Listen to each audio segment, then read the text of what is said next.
Hello అండి. Good morning.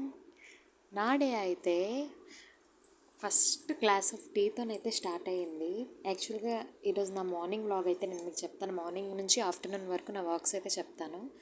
అలా tea అయితే పెట్టేసిన వెంటనే, టీ తాగిన వెంటనే టిఫిన్ అయితే ప్రిపేర్ చేసేసాను మా వారి కోసం. ఆలు శనగపప్పు కర్రీ, చపాతీ, కాస్త మిల్క్, సలాడ్లో క్యారెట్ అయితే పెట్టాను. అది తినేసాను. బయలుదేరిన వెంటనే నేనైతే స్నానం చేయించి పిల్లలకి రెడీ చేసి వాళ్ళకి తినిపించి నేనైతే స్నానం చేసి దీపాలు అయితే పెట్టేస్తాను.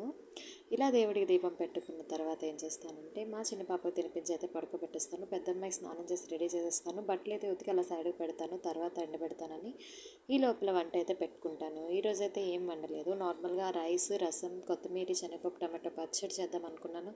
దాని తర్వాత కాకరకాయ అయితే ఫ్రై చేస్తాను. ఆ ఫ్రై సిమ్లో అయ్యేలోపు ఈ లోపల బట్టలు అయితే పెట్టాను కదా, అవైతే ఆరబెట్టేద్దామని చెప్పి అయితే బయలుదేరాను. అప్పటికే టైం అయితే 11 అయిపోతుంది. అయినా పర్లేదు, క్యారేజ్ 12:30 లోపల రీచ్ అవ్వాలి కదా అని చెప్పి ఫస్ట్ ఇలా ఈ విధంగా అయితే బట్టలను ఆరబెట్టే లోపల నా కర్రీల ఫ్రై అయితే కంప్లీట్ అయిపోయింది. కర్రీల ఫ్రై అయిపోయిన వెంటనే ఇక్కడ నా కొత్తిమీర పచ్చడికి అయితే రెడీ చేద్దామని చెప్పి టమాటో శనగపప్పు వేసి అయితే పోపు పెట్టాను. ఈ లోపల మా సీతారా అయితే మళ్ళీ నిద్ర నుంచి లేచింది.